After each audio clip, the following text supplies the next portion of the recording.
2. Number 1, the dating pool. I'm sure you guys know that expression. It's just everybody who's available to date. When you have a pool of something, that just means that you have a large selection of something, right? If you play the lottery and you buy a lottery ticket, you're in the lottery pool, right? So it's just a large group of people to select to date. Number 2, the game. I guess you refer to it as like, in this way, it's the verb to try and play someone in like their, I guess, in a relationship or anything like that. There's an expression about people who call themselves players, people who they try to hook up with a lot of people. There was an expression from like 20 years ago where people would say like, don't hate the player, hate the game. And when you try to game someone, it's like you're trying to take advantage of them, right? Number 3, wingman. A wingman is basically when, usually this is for like guys.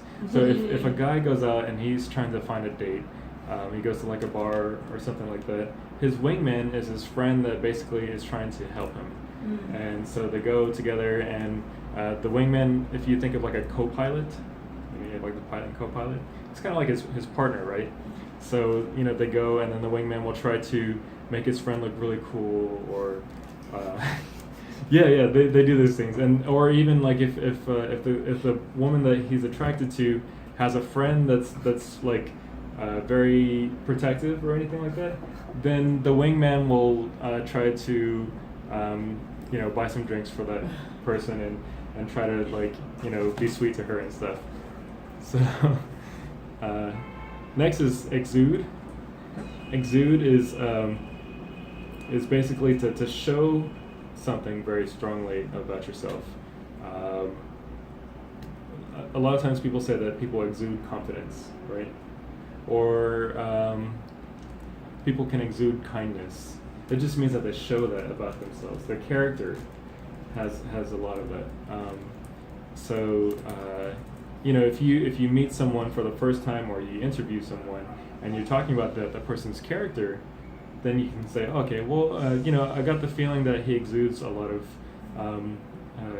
confidence, or that he exudes a lot of positivity or something like that. Number 5, palpable.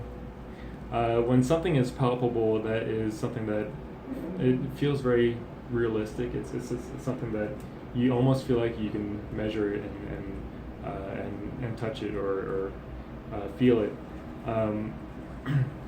A lot of times we talk about if an idea is palpable, if it's realistic, if you if you come up with like a business plan or something that you think will make you famous, is it really palpable? Like people will ask, do you think that's really palpable? Like, is that realistic? Do you think that can actually happen? Is that possible? Number 6, savvy. To be savvy at something, obviously it's to say that you are very talented and just kind of a know-it-all about that thing. You're very smart about it.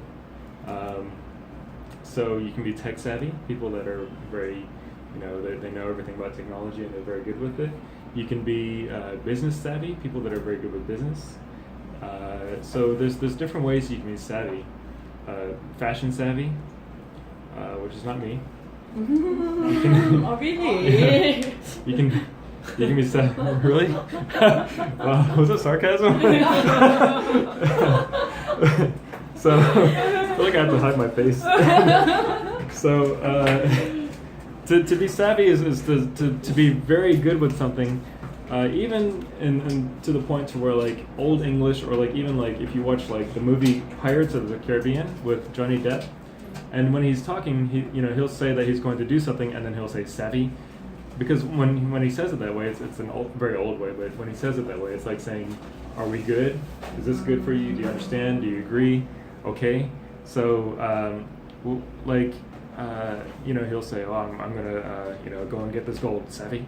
So it's like saying, I'm gonna do this, okay? And so that is our vocabulary for today.